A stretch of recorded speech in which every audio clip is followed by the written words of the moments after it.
And just like that, in the snap of a finger, we are at Christmas, babes. Christmas means trees, gifts, and cake.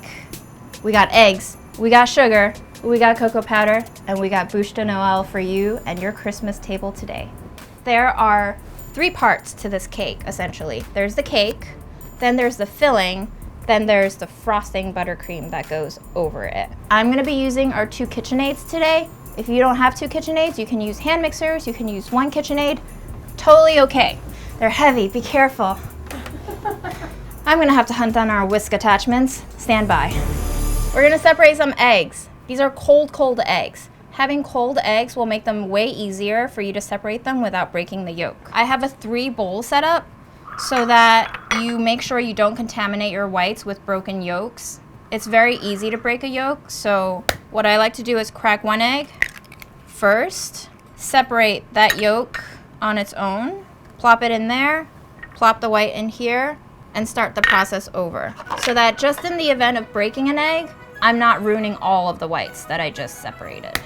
You should have clean hands because any fat will ruin your egg whites' chances of whipping properly. So your hands should always be clean in the kitchen, but especially when you're using them to separate your whites. We have 6 eggs separated into 6 yolks, 6 whites. I'm gonna wash my hands real fast. We're gonna have 2 stand mixers going because we're gonna be whipping the yolks in one and the whites in another. And I find that stand mixers are the best at really agitating and fluffing up and building air into both mixtures. You can use a hand mixer. Your cake might not be as like fluffy or tall, but it's still a good rollable sponge cake. So work with what you got. I got these, so I'm gonna use them. And we have a 1/4 cup sugar for the whites and a 1/2 cup sugar for the yolks. This should get to a lighter yellow, almost like butter, and this should get to soft peaks, meaning you don't see any liquid egg whites in it anymore, you just see foam. It has to be completely opaque before you start adding the sugar. That way the structure is already in place before you add the crystals of sugar in. And this one is also going to take about 3 to 4 minutes, so we'll just let them go for a little while and then start adding in the sugars to both gradually.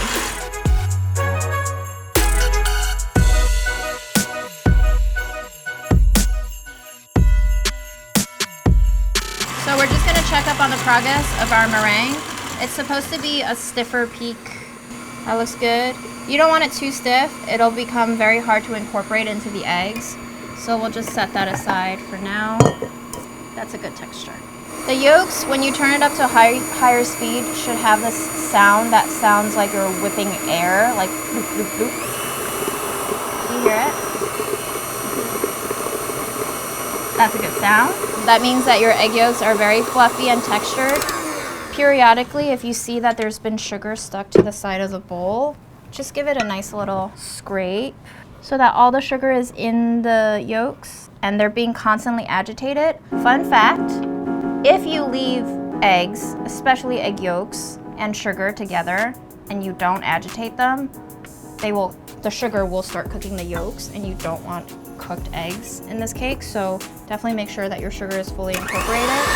And we're letting this whip until you can see that it's thickened to the point where there's a trail mark that the yolks leave behind. So we're gonna lift up the stand mixer attachment and see if it leaves a 3-second trail mark. 1, 2, 3, and then it disappears back into the mixture. If your egg yolks are disappearing into the mixture really, really fast, it's probably not ready yet, so I would just let it go a little bit longer. This looks good.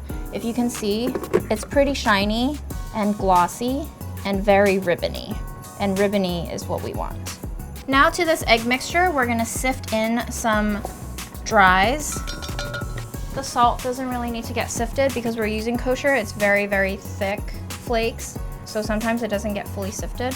So I'll just go in with the salt. So 1/2 cup of flour, 64 grams. Then 2 tablespoons each of these cocoa powders. I'm using 2 cocoa powders mainly because I think they contribute different flavors. This one is a richer, more bougie, but like high quality chocolate taste, and this one gives you more of a nostalgic taste, but it can be a little bit acidic on its own. That reads as bitter, and I don't really like that bitterness. Now we're gonna take our sifted dries and just plop it in.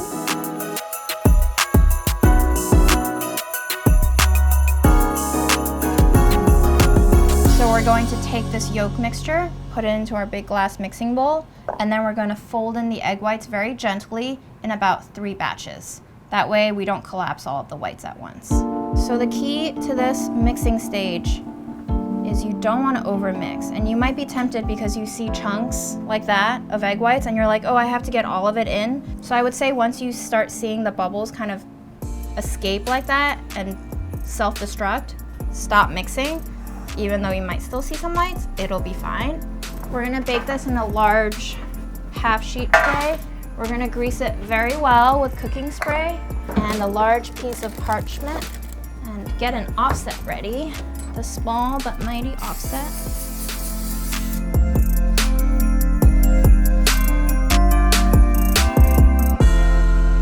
You're gonna want to be perfectionistic and you're gonna want to keep smoothing it out like I am, but you should resist that urge because you're just deflating the air content right now. So I'm gonna stop soon.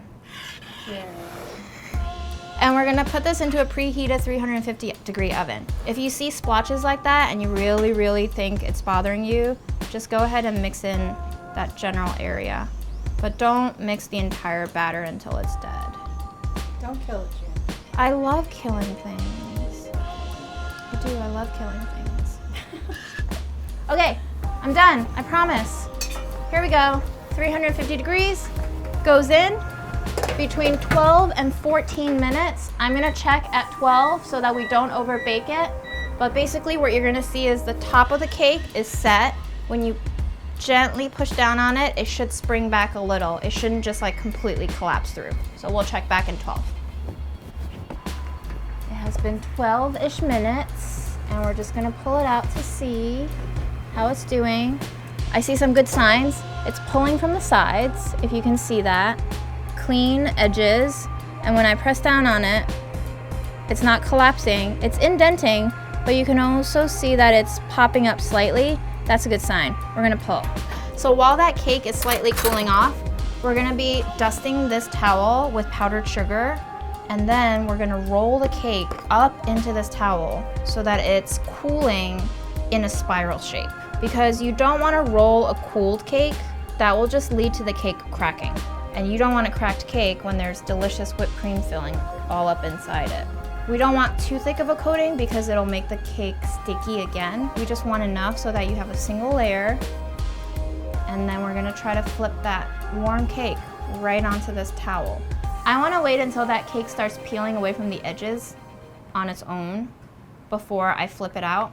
Because if it's still stuck to the pan a little bit, that increases the chances of it breaking off, because it's just not ready to come out. It's starting to peel away from the sides, partially, that's good, but you can see that there are still some edges that are stuck. We're just gonna go in with an offset, small but mighty offset, and we're just gonna help it along, gently helping it release from the sides. Because again, you don't want this cake to cool too much before flipping. Definitely not over 10 minutes. Okay, Chels. You ready?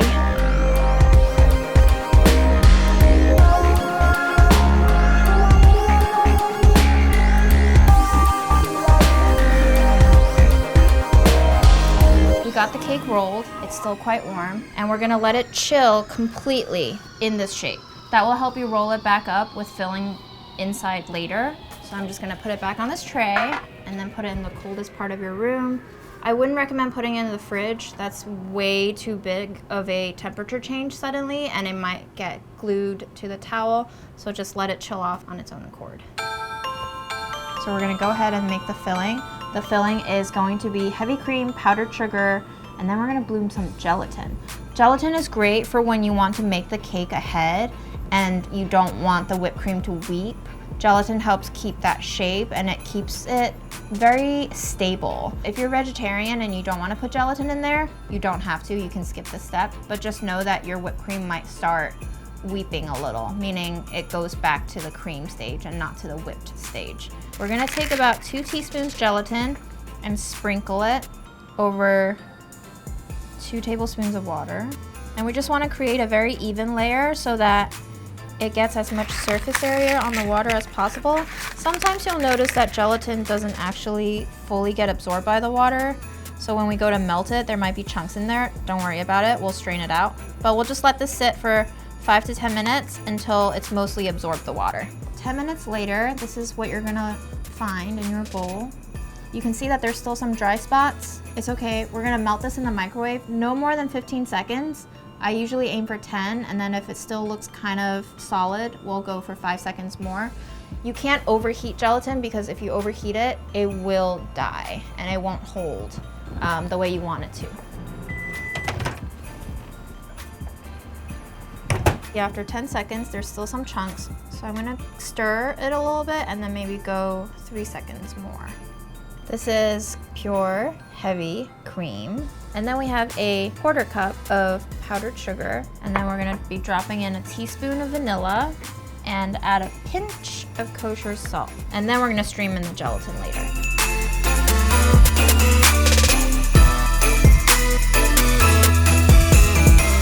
We have gelatinized whipped cream. You can see that it's kind of fluffy in texture with the gelatin in it. It's already starting to stabilize because the heavy cream, when we started off, was pretty cold. Just a taste test. Tastes pretty good. And now we're gonna take our cool cake and we're gonna spread it.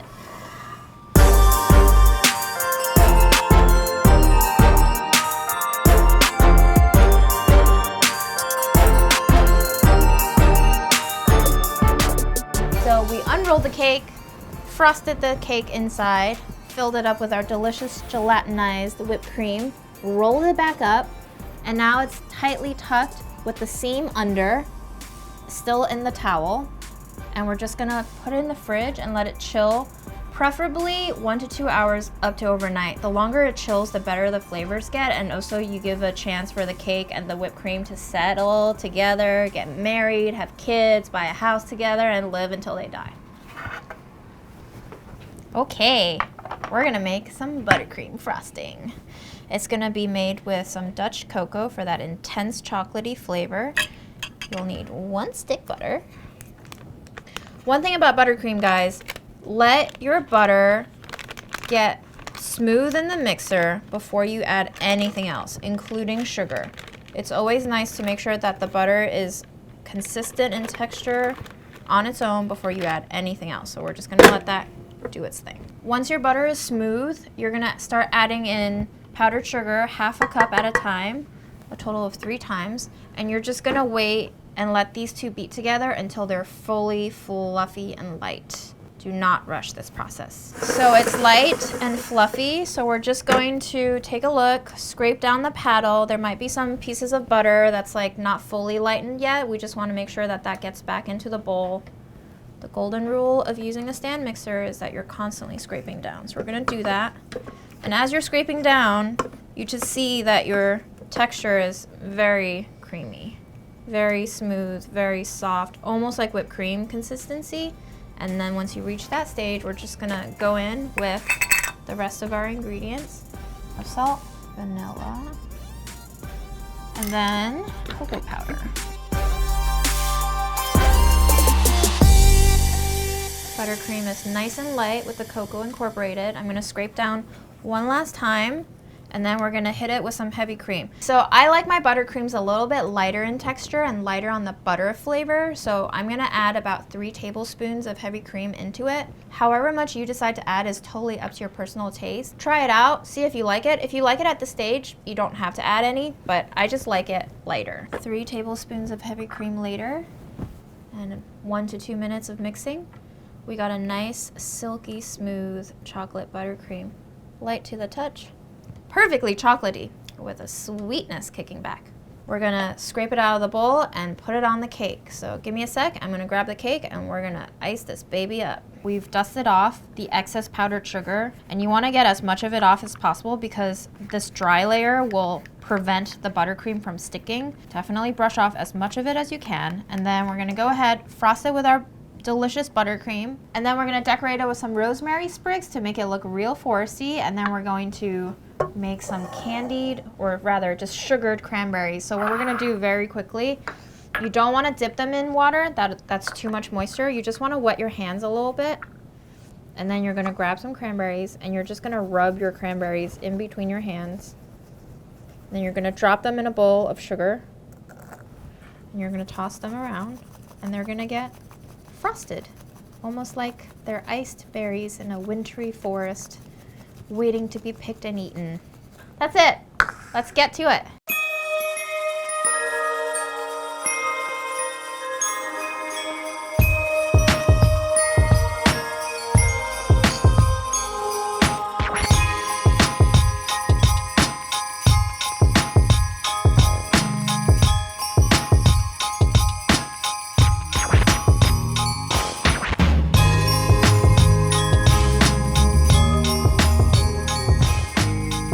Finally, I'm not gonna eat the rosemary, but I will try to get a little bite of everything. The best, lightest sponge cake that you could ever imagine. And it combines with the whipped cream and it kind of just all melts in your mouth a little bit. And then the fluffy whipped cream that's just lightly sweetened. If you don't think about calories, you could eat this breakfast, lunch, and dinner. Merry Christmas to everyone.